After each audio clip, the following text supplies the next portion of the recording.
All right, just a little brain dump, but today is November 30th, 2024, Saturday, and it's 12:56 p.m. It just turned. I'm not pissing. I'm filling up my water. Don't worry. Hold on. All right. So just a little thought. I'm just thinking about the blade system that I've been rolling with, and the whole name came from just spur of the moment, trying to be creative. So I was like, huh, Blade. I like that. You could do a lot with the name, with the logo. Sounds pretty badass. Acronym stands for a lot of shit that I believe in. And yeah, so just thinking about it, because right now, as of the time of this recording, which was the date that I just said, there's four tasks you got to do every day. You choose everything, but there's just guidelines that they have to meet. One of them is taking something out of your life. One of them is putting something into your life. And a third one is, I guess, technically adding another thing, but forcing yourself to do something that you're fearful of, or that makes you uncomfortable, or that is brutal mentally or physically, like an ice bath, or like, for example, me waking up at 5 a.m., even on my days off, no matter what time I go to bed, knowing that I have to and will get up at 5 a.m., right? That's the crucible for me. And then we have the rigor, which is just a small microscopic detail. And it's just, this is the hardest one, man. I don't know how to explain it, but after doing this for a couple months now, kind of mixing around things and putting things, I mean, not really sticking to one thing, just kind of adopting the whole system on a day-to-day basis as opposed to a cycle of 30 days. The rigor, which is the smallest detail, picking up a piece of litter, wipe it down the kitchen counter, or sending a nice text to somebody, or calling someone, or whatever. It's just so easy to overlook. Holding the door open for somebody intentionally, not just doing it because they're right behind you, but doing it like they're walking a little bit behind you or whatever. That one's tough because it's so easy to overlook. It takes 3 seconds. For example, I'm in my kitchen right now. Let's pretend I'm in public. Oh, look, there's garbage. Oh, I'll pick that up. Walking, walking, walking. It's garbage. Done. It took me, what, 6 seconds right there? And it's just the most difficult one. So, and I just filled up my water. So I'm going to go back upstairs and unplug this or plug in my mic and use that. It's just better quality. Got to go up there anyway. So see you in a sec. Dude, is this thing lower or something? Hello? I don't know if the mic got fucked or what's going on here. Whatever. So I was listening to the beginning of the show just barely, and you can't even hear the water turn on. But I was filling up my water, got this filter on my counter. It sounded like I was pissing, but you can't even hear that in audio. So cool. So anyway, with the whole blade system, right? The more I think about it, the more I'm like, dude, this is actually pretty badass, and it's something that can give me the satisfaction, the fulfillment, and knowing the know-how, or whatever you want to say, that I am moving forward and I am forcing myself to do shit I don't want to do. 75 Hard taught me a shit ton. And this program it's not a program, it's a system. Like, it's just plug and play. It's not start and end. It's never ending. It's continuous. It's infinite. So it's just a framework that you plug and play your shit into and just dominate. So anyway, I was thinking about it because I recorded a whole podcast episode about it. It was the first and one and only, at the time of this recording, episode on the Allegiant Excellence podcast, which this episode has 30 streams. 30, which is crazy. That's my third most listened to podcast episode ever recorded in my life. Because if we go to the Bed Project, which is this podcast that you're listening to, I put it to all time. Episode 1, just start, 37 streams. Episode 342 is 32 streams. Sorry, episode 1 is 37. Did I say that? Don't know. Episode 342 is 32 streams. Episode 351 is 30 streams. And the only reason why 342 and 351 have that many is because those were shouted out by Nito's CEO, Neeraj, and he got his followers and people who follow Nito to listen to the show because I'm talking about their softwares, which if you have no idea what I'm talking about, go check out Nito. If you guys are familiar with Loom or familiar with Calendly or Typeform or whatever. They actually just dropped a website builder. Everything that I just mentioned is free, and it's free forever. They have a whole policy. Their pricing belief or pricing policy is that all these softwares are getting out ahead. They're getting out of hand. They're a commodity service charging premium prices. And the CEO, Neeraj, pretty much just said, fuck all that. We're going to go and we're going to take the free route, but we'd appreciate it if you shared the software. So I've been doing that so much. I mean, in the mastermind group that I'm in, I've been sharing that everywhere. I'm like, hey guys, you guys are saying to use Typeform, Loom, and Calendly, but use Neato. It's arguably better, and it's free forever, and it's all synced with one another. So everything's in one spot. It's just great. It's just better. So use that. And my cousin Miley, she's got her own nail business and the whole salon scene, right? She's working towards that, which is so fucking cool, dude. And I'm sitting here sending her DMs. I'm like, hey, so maybe you need a booking calendar, a link, for people to book in. Use NeatoCal because it's got this, it's free, blah, blah, blah. Also, look at this, blah, blah, I'm just spamming her ass with a whole bunch of stuff that she can use. And anyway, yeah, I just want to pay this shit forward, man, because it looks like they're operating on word of mouth. So they make a good ass product, and I want to share it with everyone that I know. So that's what I'm doing. So yeah, man, pumped about that. But anyway, only reason why those episodes have the amount of listens they do is because they were shared by somebody else. And I don't know why the Allegiant Excellence podcast episode number 1 has 30 streams. Let's pull it up real quick. Maybe it has more now. 31. Something's going on, man. Something is going on. And when I look at the statistics, people, it's got to be from my group, man. I didn't share anything in the group that I'm in. I didn't share that. So I don't know how people are finding me and looking. I don't know. But it's getting more listens, and they're all from Ontario in Canada. So maybe it's the same person 14 times. I don't know. I doubt it, but whatever, man. There's 5 different, I don't know, dude. But anyway, it's cool because it has 31 streams, and I've arguably shared that less. So I'd like to think that this is from people actually discovering the shit and listening. So, I mean, that's what I think. I'd like to believe that. And I mean, we've got the Philippines, Canada, and the U.S. And in the U.S., we have Utah, California, Ohio, and Virginia. I always talk about the stats of this shit. I just think it's so interesting. And with the Allegiant Fit podcast, the first episode got 20 streams. The second one only got 5, and it has not had a single listen in a week now. So not complaining. It's just, it is what it is. So I'm trying to figure out why that is, because I share the Fit podcast more than I do the Excellence podcast. So I don't know, man. But anyway, full first podcast of the Allegiant Excellence is the Blade system.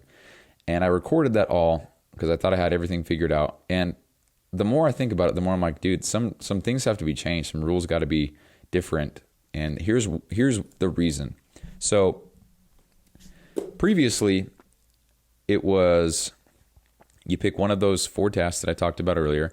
You do them for 30 days. If you fail one, then you just fail one, and you restart that one. And once you're done, you have to, I think I said, I don't know if I mentioned you have to choose a whole new task. I don't know if I said you could do the same thing again. I can't remember.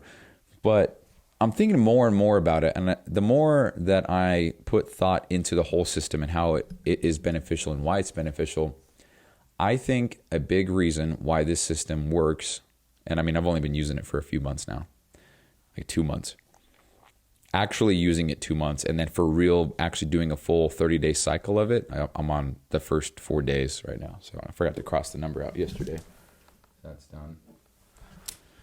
And the more I think about it, I think when you commit to a task, these tasks that you're doing for 30 days, after the 30 days are up and you complete one cycle, you earn a blade, whatever the fuck that means.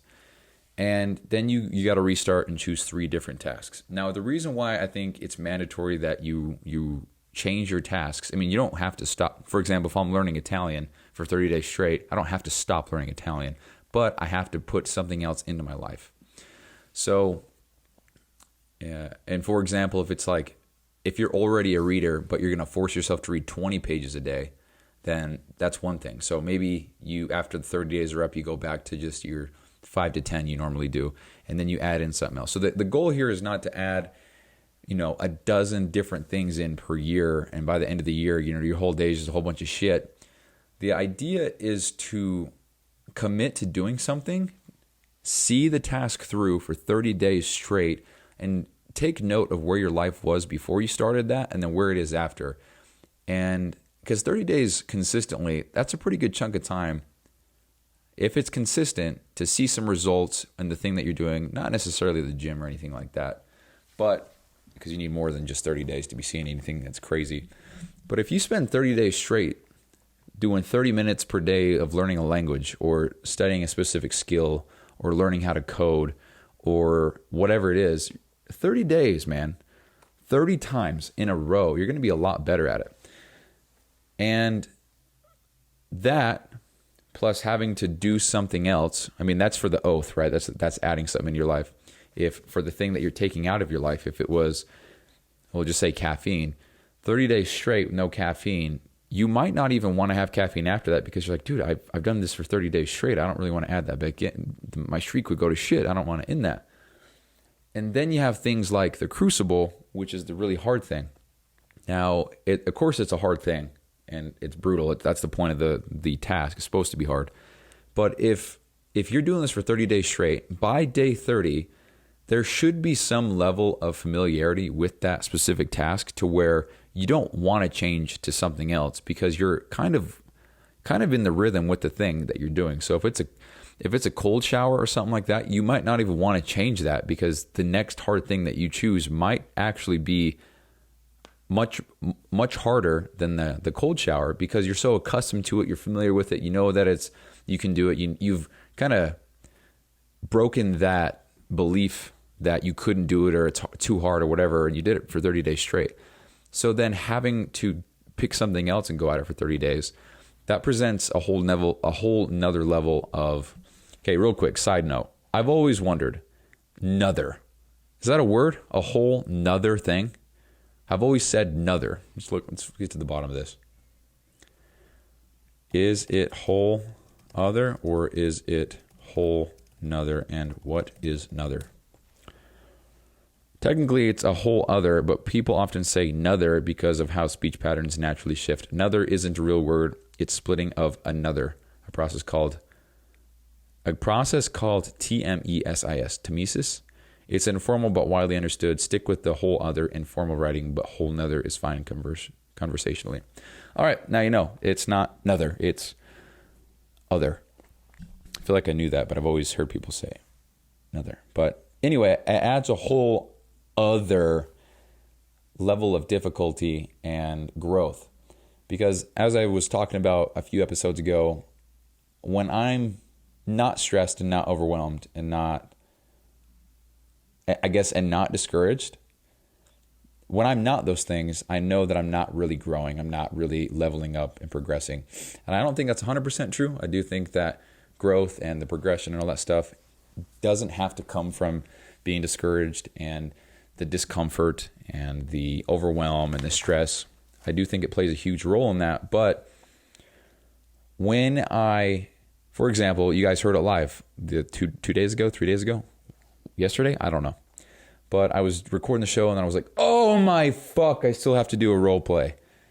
And that's frustrating, dude, because I don't even want to have to. I just wanted to go to bed because I came home and I thought, yep, podcast time, then I'm going to sleep. I was recording the show and then I remembered I got to do the role play. Got pissed off, but dude, I'll tell you what, finished that and went to bed feeling much better about myself because I pushed myself to do something didn't want to do and also that I forgot to do, but because I committed, I got it done. That feels great, dude. So that transitionary period between day 30 and day 1 of the next thing you're doing, I think is where the magic is, because that's where you realize, oh yeah, I mastered, for example, the cold shower, and when I first started, it was fucking brutal. Now I'm so comfortable with this thing that was so brutal for me at one point that I don't want to have to change and do something else that's hard. So, but now I have to because it's the rule. So I don't know if I said that was a rule in the actual podcast, but I feel like I got to redo all this. And here's the other thing.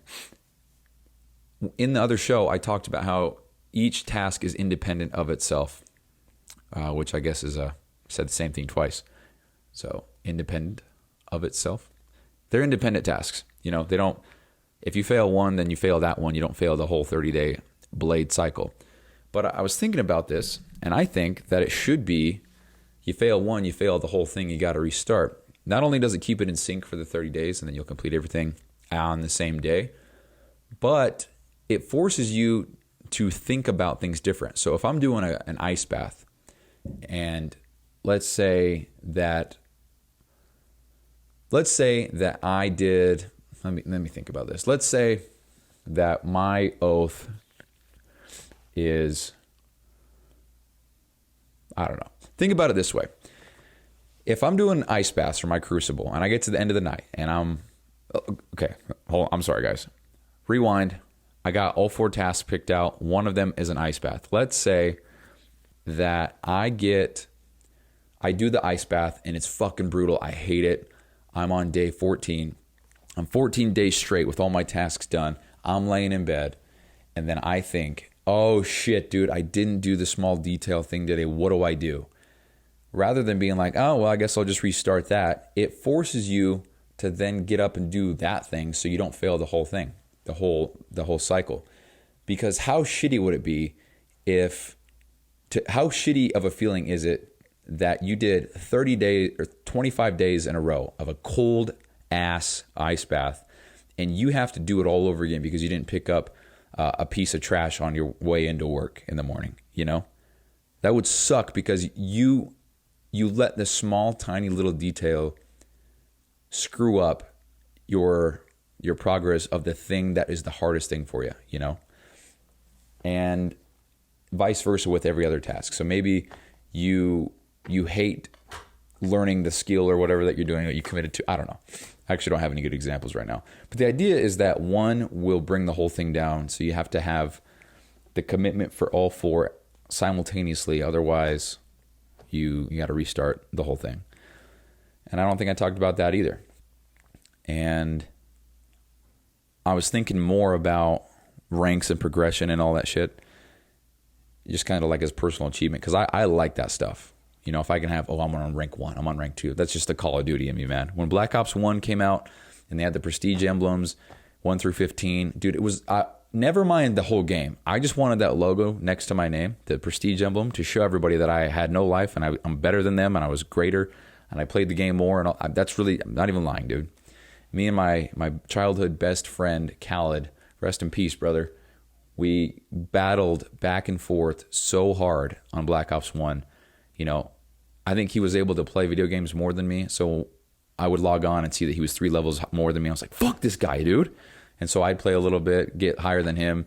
Then, I don't know, I'd go do something for a couple of days, didn't have the Xbox. Then I come back and he's already another prestige higher than me. And I'm like, dude, no way.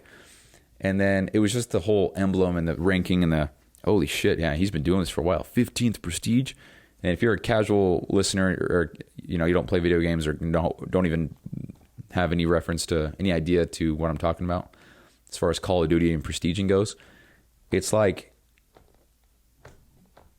I guess it's like you run an Ironman and it's like, holy shit, yeah, he's running an Ironman. But then there's other guy who's got an Ironman medal from 10 different cities and it's like, oh shit, that's a hardcore motherfucker. He's got 10. And it's the accolades, the achievements, the accomplishments, the prestige, the status, everything associated with the journey, So with Sharpen the Blade, each little tier or level that you reach or whatever you want to call it could be its own little thing entirely.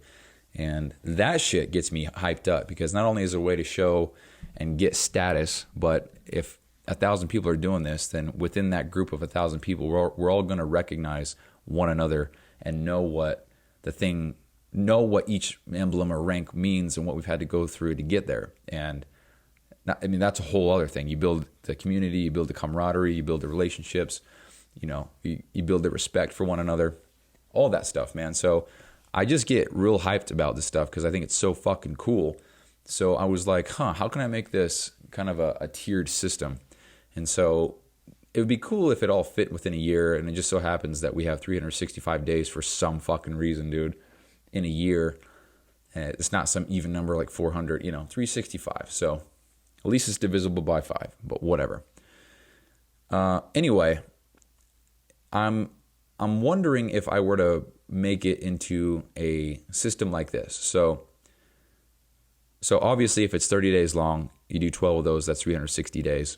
That's about a year. Maybe at the very end you got to do a 35-day trial or a cycle. But I was thinking, and I was like, okay, what if every day or every cycle is 30 days, but then cycle 5 and cycle 10, those are 60 days. So it would round it off to an even number or a flat whole number. What am I trying to say? Just round to the nearest 10. It would go to 10. So it would go 30, 30, 30, 30. That's 120. And then you'd have 60 to get rank 5 or tier 5, whatever the fuck would be called. And then we would have that 60 plus 120, which would be 180. And then you rinse and repeat for 10. And then that would be 360. So still got 5 days missing. That's not the goal. It would be so that maybe those tiered ranks could be 62 days or 63 days each, something like that. So it comes off to be a year. I don't know. Kind of bugs me how it doesn't round off to be a perfect year. So I'd have to figure that out. But anyway, I'm trying to keep it simple, but also trying to add the challenge aspect. And what I'm getting at here is every 5 cycles that you do, so every 150 days, so that's 5 tasks each for each category that would be different, then that's when you would earn another rank, right? Or a new emblem or some shit like that. So what I've been doing, and I love shit like this, I've just been messing around on Photoshop, and I've got a 16 by 9, is it 9 by 16? Yeah, 9 by 16 post, which is, or a canvas, which is the same size as a Instagram story, or if you go 16:9, it's the same size as a screen of any kind, a phone or a laptop or computer, whatever. And if you know what 75 hard is, you know what the app looks like, you'll know what people post on their stories when they get another day checked off. It looks like that. And the idea would be to have these templates pre-made, and you would just grab that and then share it to your story if you want, or just print it off, put it on your wall, check that shit off. But each one has a different tier, has a different level marking, whatever you want to call it, I don't know. And each one just looks better and better and better. So we have rank 1 through 5, and it would go 1, 2, 3, 4, and then when you get 5, that would be, it would be 5. And once you beat that, then you would go on to 6, but then the main logo or the main, right now it's 2 hatchets crossing, sharpen the blade.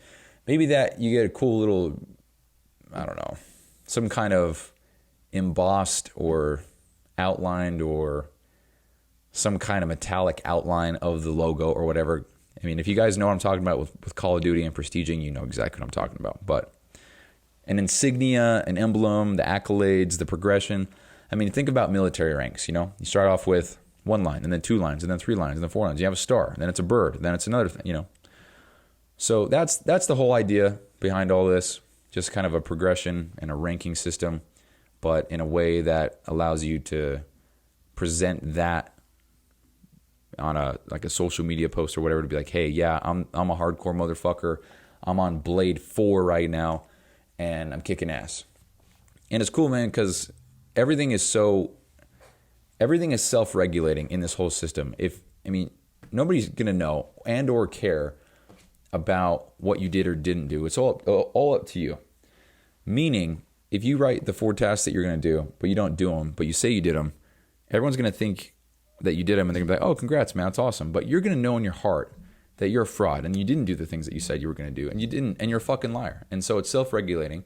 It requires integrity. That's the whole thing right there. So yeah, and then I had thoughts about all this and making a free group on Facebook or something like that, sharing this whole system, plugging in the podcast with it, and then kind of funneling people into that, seeing that I'm a coach, have that going on, funnel people into the program if they're interested, because this is all free. And it's not any kind of program or challenge. It's just a framework, a system to implement into your life to ensure that you're kicking ass and firing on all syllables, says Crystalia. So firing on all cylinders, I know, but it's funnier the other way. So yeah, anyway, I'm just thinking out loud. This is just some shit that was crossing through my head. So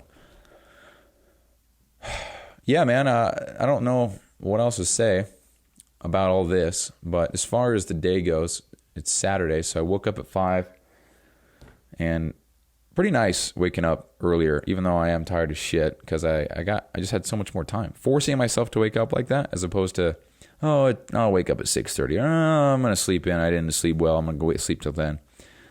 Because I woke up at 5, so from 5 to, it's almost 2 o'clock right now. That's 9 hours, fucking awesome. If I would have slept in till 10 and then moseyed out of bed around 10:30 or something like that, I'd only be at 3 hours. So 3x my work time today.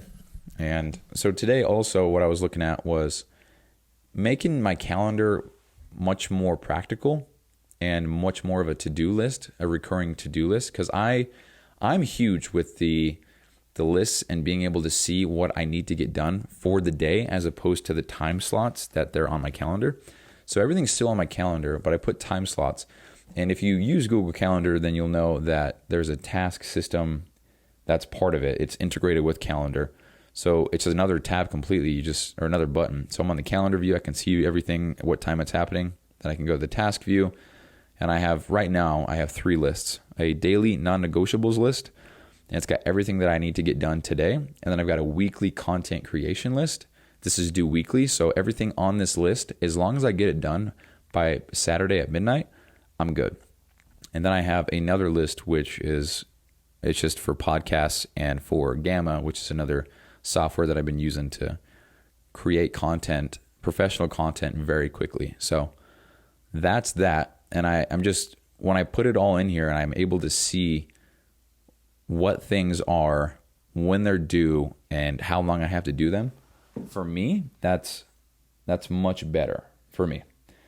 And I like that because right now I'm looking on my phone. I have the list. And I've got this big long list of shit that I need to get done at some point today, as opposed to being like, well, I can wait till 4 to get it done. It's a big long list. I just get the list done and I'm done. So whenever I get that done, I'm done. And I want to operate that way. I don't want to be like, well, it's 4 o'clock now. I don't have to start writing until 4:30. Because I think I'm better off when I know what I have to do for the entire day and it's up to me to get it done. And I think that's the FedEx in me talking, it doesn't matter how many stops I have, how many boxes. I can go as fast or as slow as I want, just as long as it gets done for the day. And so same with the weekly. I've got the weekly thing that I need to work on per week. Once that's done, I don't got to worry about that shit until next week.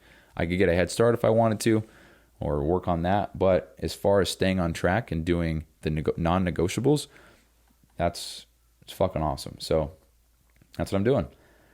And I might need to put in all the other weekly shit. I might need to have a daily, weekly, and monthly thing that I get on here. I don't really know the best way about going through this. So, yeah. Anyway, so I'm working on that. I feel much better. I really do feel a lot better with the whole making sure I'm getting my shit done. Because that's something I struggle with, man. I'm like, okay, so I'm in this program. I'm paying $500 a month to be here. I'm in a year contract. Not that I would ever leave or try to bail out, because why the fuck would I do that? But, I'd be lying if I said it didn't stress me out. Like, hey, I'm paying this money. I've seen zero return on investment financially. And so what am I doing? But, the truth is, maybe I'm starting from a much further back position than a lot of other people. I started this other Instagram account 3 months ago. I just hit 100 followers today. I'm at now 101. And honestly, the 100th follower is some spam account, but having 100 followers allows you to see the times that your followers are most active. And now that I know that, I know it's around noon, so I'm going to post all my shit around noon now. So pretty cool to know that. But yeah, so I'm not going to, because usually what I would do if it's some spam account, even though I got a follower, I would always just remove them or block them or restrict them. So it didn't count, because I'd like it. I would rather have 1,000 followers that are active every single day, engaging with my shit, as opposed to 10 million and only 1,000 or only 500 or whatever the hell number it is are interactive and engaging, and they're all whatever. Because it looks cool. Oh, he's got 1 million followers, and maybe that adds to credibility and shit. But I would rather have the real people doing real shit, interacting with my stuff. So anyway, pretty pumped about this, and yeah. I think that's it. So I'm gonna see you guys in just a minute for the sales role play. I'm gonna follow the script again. I'm gonna do my best to make this one much better. But anyway, that's it. So it's a little bit more about the blade system there, a little bit more about the calendar and productivity and all that shit. So that's it, guys. I'll see you in about 10 minutes for the role play. Peace.